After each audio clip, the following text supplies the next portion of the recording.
안녕하세요. 2년 전에 파혼한 저희 이야기를 하러 이렇게 찾아왔습니다.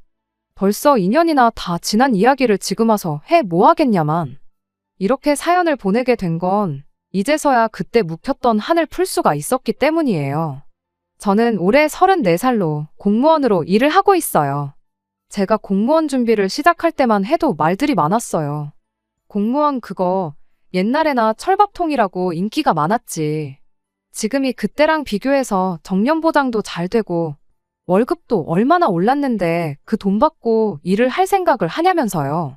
공무원 할 거면 대학은 왜 갔냐느니 요즘 공무원 한다는 애들 보면 다 취직 못해서 할 거 없는 애들이나 준비하는 거 모르냐고. 대학 졸업해서 또 공무원 한답시고 2년 3년 공부하면서 시간 날릴 생각하지 말고 그 시간에 자격증을 따서 취직이나 하라나 뭐라나 이런 이야기가 대부분이었어요. 저희 부모님께서도 네가 하고 싶으면 하는 거지라고 하시긴 했지만 취직 준비도 안 해보고 바로 공무원을 시작하는 저를 보고 조금 못마땅해 하시는 눈치셨지요. 무조건 그런 말들이 틀렸다고 하기도 그렇고 맞는 부분도 있을 테고 그렇겠지만 저도 제 나름대로 최대한 이것저것 재보고 따져가며 결정한 직업이에요.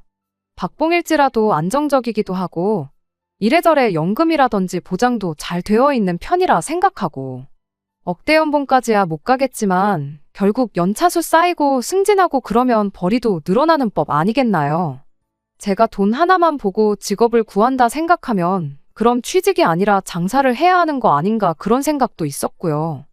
요즘은 또 취직이 워낙에 힘들어 공무원이 인기라는데 그런 이야기 들으니 제가 잘못된 선택을 했다고 생각하지는 않습니다.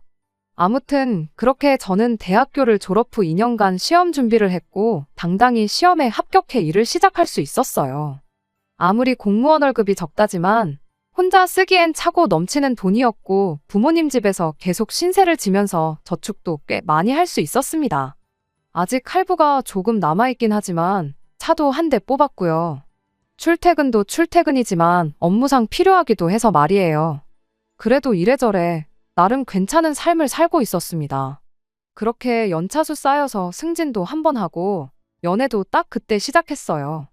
남자친구는 평범한 직장인이었습니다. 친구의 소개로 처음 만나게 되었고 둘 다 나이가 있었다 보니 애초에 만날 때부터 결혼을 전제로 연애를 시작하게 되었어요.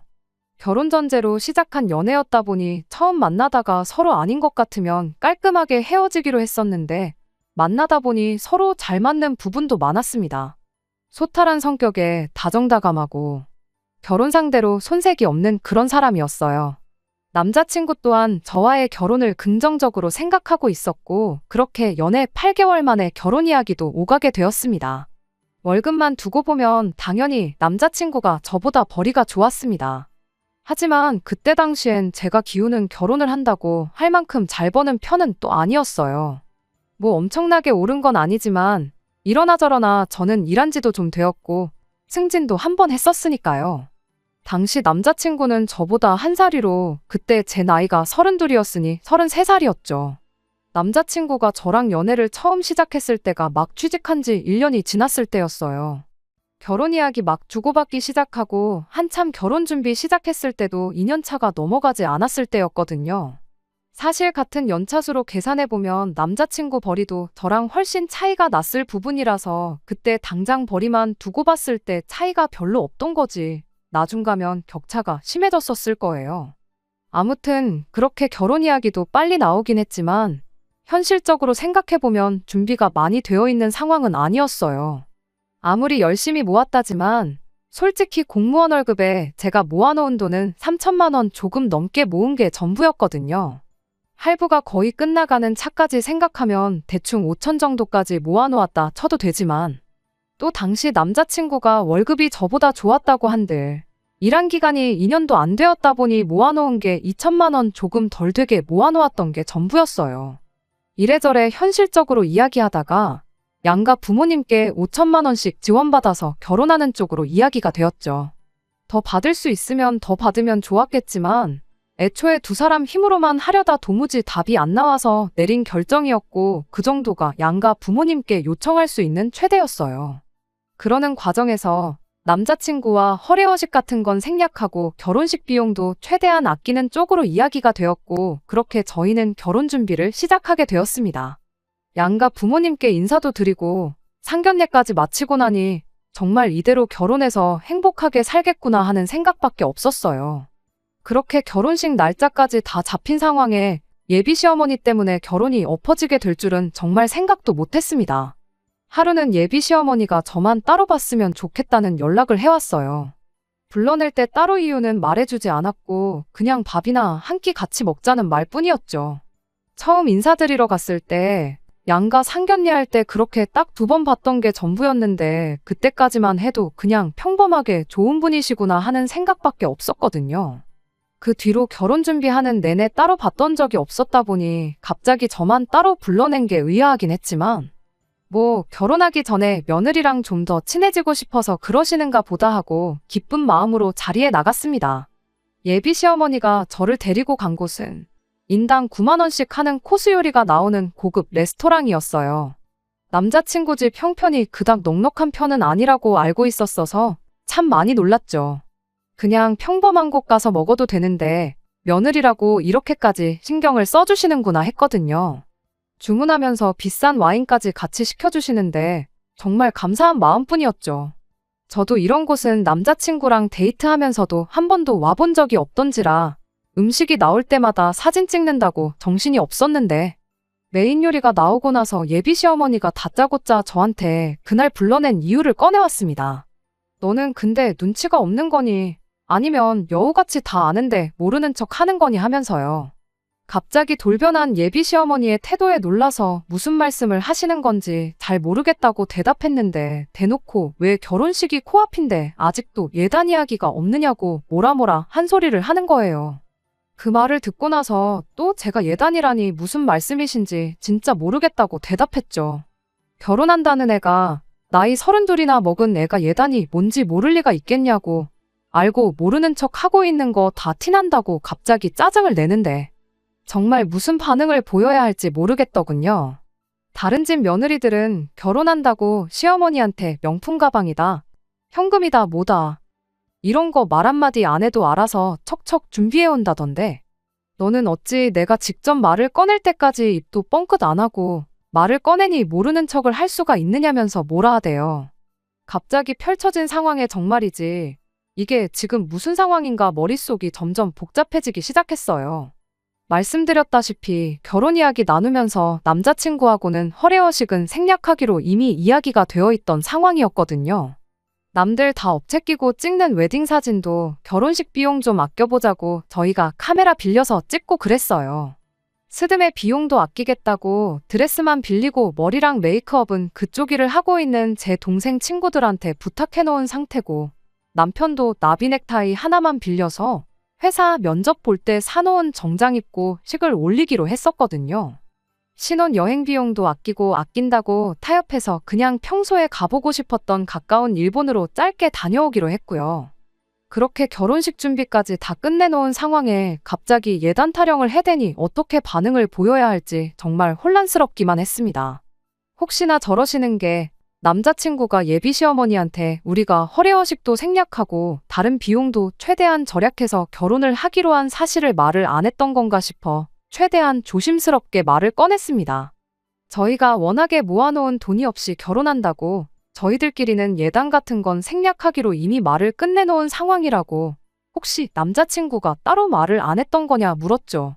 그랬더니 대번에 5천만 원 해주기로 하지 않았냐는 말을 꺼내시대요. 5천만 원이나 지원해 주시기로 한 거 너무나 감사한 일이지만 저희가 그 돈에 우리 모은 돈 다 합쳐도 돈이 얼마 되지가 않는 상황인 거 아시지 않느냐고 당장 신혼집도 어떻게 해야 할지 갈피가 서지 않아서 남자친구가 혼자 지내는 자취방에 신혼살림 대충 차려놓고 천천히 구하려고 하는 것도 알고 계시지 않느냐고 그런데 갑자기 예단이라니 솔직히 너무 당황스럽다 이렇게 대답을 했어요. 그랬더니 또 5천만 원 지원해주는 걸 가지고 뭐라고 한마디 하더라고요. 저희 집에서 똑같이 5천 해가는 것도 마음에 안 들어서 한마디 하려다가 참았었다나요. 그 말은 어이가 없었어요. 똑같이 양가에서 5천씩 해주는데 마음에 안 들고 말고 할 게 어딨나 싶었죠. 예비 시어머니는 대번에 저한테 그렇게 말하더군요. 공무원이 벌어봐야 얼마나 버냐고 말이에요. 앞으로 내 아들이 벌어올 돈이 훨씬 많은데 똑같이 5천을 해오는 게 네 생각에는 공평한 것 같냐며 오히려 저한테 따져묻더라고요. 제가 반반 결혼은 들어봤어도 결혼 전에 앞으로 평생 벌어올 돈에 맞춰서 비율대로 해오는 결혼은 그때 또 처음 들어봤네요. 당장 부모님 지원을 포기한다 쳐도 2천도 못 모은 어머님 아들보다 제가 훨씬 더 많은 돈을 해가는 거 모르시냐. 반반 결혼을 한다고 치면 솔직히 저희 집에서 3천만 원도 안 도와줘도 그만인 부분이다. 그렇게 받아쳐줬더니 예비 시어머니가 저보고 또 웃긴다면서 되지도 않는 잔머리 굴리지 말고 계산을 똑바로 하라는 거 아니겠어요? 단순한 덧셈 뺄셈인데 머리를 굴려서 계산까지 할 일이 아니잖아요. 당최 무슨 말을 하고 싶어서 저러는 건지 이해가 가지 않았죠. 혹시 내가 자동차 가져가는 걸 내가 가져가는 돈에 포함시켜서 저러는 건가? 그런 생각이 들더군요. 순수하게 돈만 가지고 이야기하자는 것 같은데 그래도 제가 남자친구보다 2배 이상 모아놓은 상황이었습니다.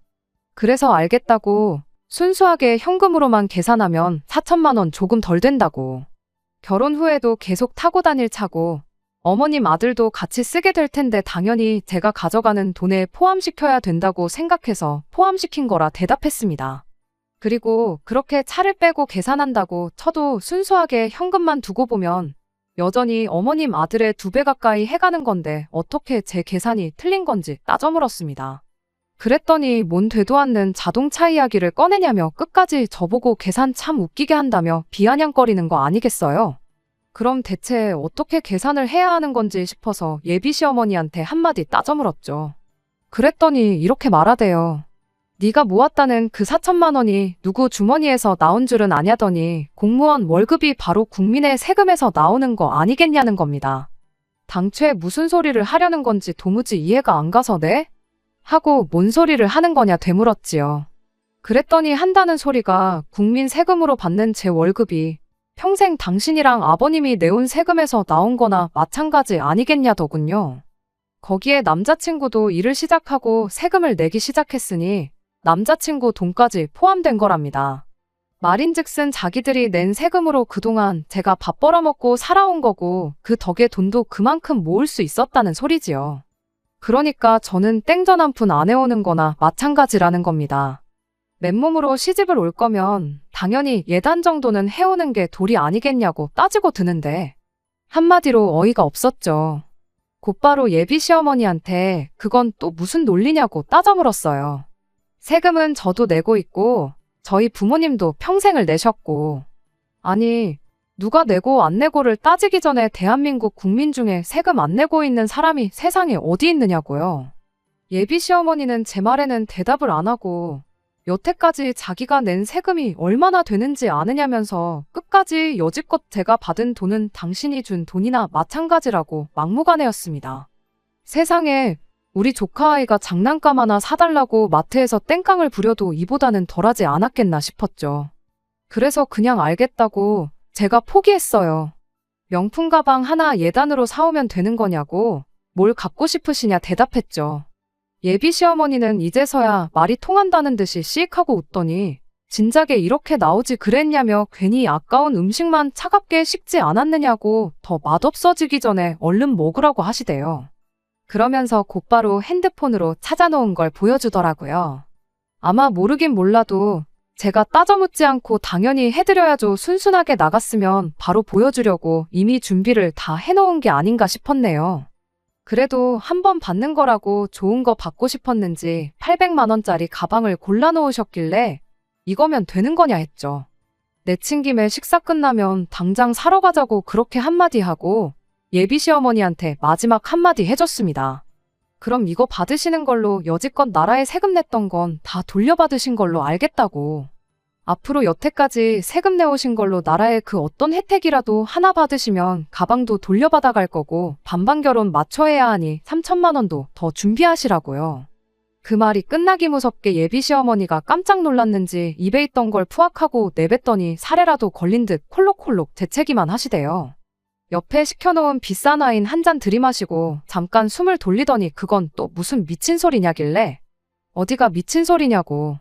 어머님이 여지껏 낸 세금이 제 월급이나 마찬가지시라니까 혜택을 받아도 나한테 받아야지 나라에 요구하는 건 말도 안 되는 거 아니냐 했죠. 암만 세금을 많이 내셨다 한들 제가 앞으로 30년은 너끈히 더 일할 텐데 그만큼 돈이나 하겠냐고요. 기본적인 며느리 도리 정도는 하고 살 테니까 걱정 마시라고 그렇게 한마디 해주고 자리에서 일어났네요.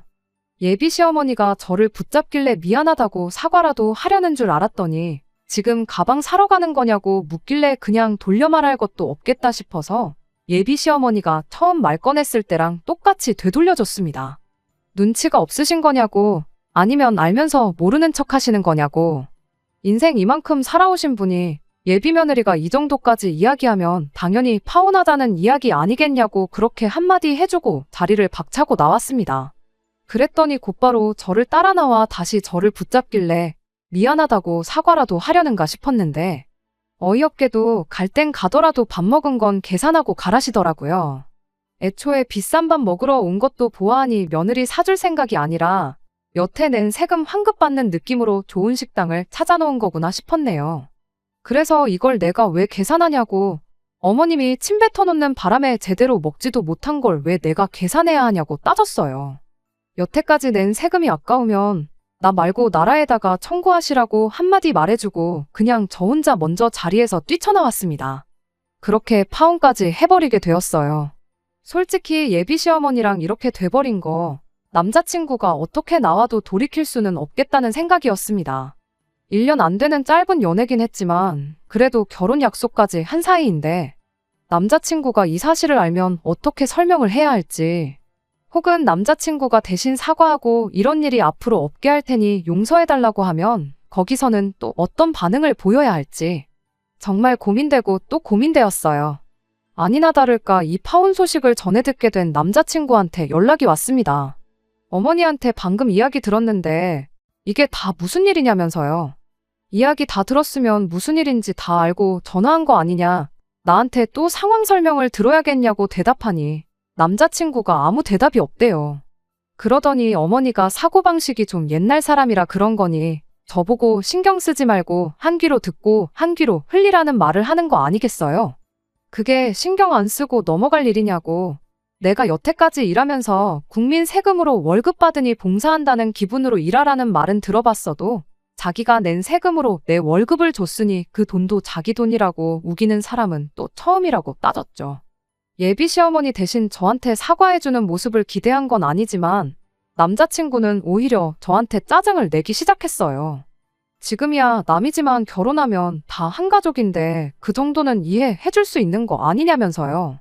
남자친구한테 지금 나한테 따져 물으려고 전화한 거냐고, 누가 봐도 그 상황에 비상식적인 행동을 하신 건 어머니 아니냐고 따졌더니 그럼 뭐 자기 보고 어쩌라고 그러는 거냐며, 자기가 그럼 왜 그랬냐고 어머니하고 한바탕 싸우기라도 했었던 거냐고 전화기 너머로 역정을 내기 시작하는 겁니다. 당장 800만 원이 있든 없든 모자란 돈은 대출을 받아야 될 테고 그거 더 받는다고 이자 내는 거 별반 차이가 나는 것도 아닌데 잘릴 걱정도 없는 안정적인 직장 다니면서 뭐가 아까워서 해달라는 거 안 해주고 날짜까지 잡아놓은 결혼식을 파토를 내버렸냐고. 주변 사람들한테는 뭐라고 설명할 거며 앞으로 쪽팔려서 고개를 어떻게 들고 다니냐 이런 소리만 하고 있더군요. 그 말을 들으니 더 이상 고민조차 할 이유가 없었어요. 이미 저의 월급이 당신 돈이나 마찬가지라고 생각하는 분인데 그깟 가방 한 개 사드렸다고 한 번으로 끝날 일이었을까요? 저는 절대 아니라고 생각합니다. 이 인간하고 결혼해봐야 평생 시어머니한테 네 돈이 내 돈이다 소리 들으면서 돈 필요할 때마다 세금 낸 거 환급 받아가듯이 제 돈을 털어가는 꼴이나 보고 살아야 했겠죠. 남편이라고 하나 있는 건 그런 일이 있을 때마다 엄마가 옛날 분이니 네가 이해해라, 어머니가 어른인데 뭐 어떨 거냐 하는 식으로 옆에서 팔짱 끼고 구경만 하고 있었을 테고요. 어차피 사과해와도 어떻게 해야 할지 갈피를 못 잡고 있던 상황이었는데 이렇게 직접 스스로 남은 정남이나마 뚝 떨어지게 만들어주니 차라리 그런 부분은 참 고마웠네요. 그렇게 결국 저는 파혼을 하게 되었어요. 파혼하고 나서 주변 사람들한테 파혼하게 된 이유부터 그런 부분을 설명하는 게 남자친구 말처럼 참 낯뜨겁고 번거로웠지만 앞으로 그런 시어머니한테 평생을 시달리는 것과 비교하면 세 발의 피였으리라 생각하니 짜증도 나지 않대요. 지금에야 와서 이 사연을 적어보내게 된 이유도 따로 있습니다. 그렇게 전 남자친구와 헤어지고 나서 반년이 지나 새로운 사람을 만나게 되었고 얼마 전 다시 결혼 준비를 하기 시작했기 때문이에요. 그렇게 데이고도 또 결혼이 하고 싶었냐고 생각하실 분들이 계시겠지만 정말 다행히 좋은 사람을 만나게 되었습니다. 시부모님 되실 분들도 정상적인 사고방식을 가지고 계시고요. 오히려 요즘같이 힘들 때는 공무원만한 직업이 없다면서 제 직업도 인정해 주시고 당연한 소리겠지만 제 월급이 당신들 주머니에서 나왔다고 생각하는 분들도 아니십니다. 그리고 그렇게 얼마 전에 우연찮게 예비 시어머니를 만나게 되었어요. 전 남자친구한테 두 분 다 일을 하신다고 들었지 장사를 하고 계신 줄은 몰랐거든요. 이번에 남자친구랑 데이트하러 갔다가 우연찮게 들르게 된 시장에서 장사하고 있는 전 예비 시어머니와 우연찮게 마주치게 되었습니다. 기분 나빠서 나가려다가 현금 계산은 할인해준다고 버젓이 써있는 문구를 보고 세금도 똑바로 안 내신 것 같은데 그때는 너무하셨던 거 아니냐고 아무렇지도 않은 척 한마디 해줬어요. 어머님 덕분에 더 좋은 사람 만나서 시집가게 됐다고 그때 파혼할 결심이 서게 만들어주셔서 정말 감사하다고 한마디 해주고 청첩장 나오면 드리러 다시 올 테니 그때 다시 뵙자고 말하고 돌아왔습니다. 아마 이게 제가 할 수 있는 최고의 복수가 아닐까 싶어요. 말 몇 마디에서 속 시원한 거 말고 파혼하고 나서 제 인생이 훨씬 잘 풀리고 더 잘 살게 된 모습 보여주는 게 말입니다. 끝까지 들어주셔서 감사합니다. 오늘의 사연은 여기까지입니다. 구독과 좋아요, 알람 설정 부탁드리고 더 좋은 사연으로 다시 찾아뵙겠습니다. 감사합니다.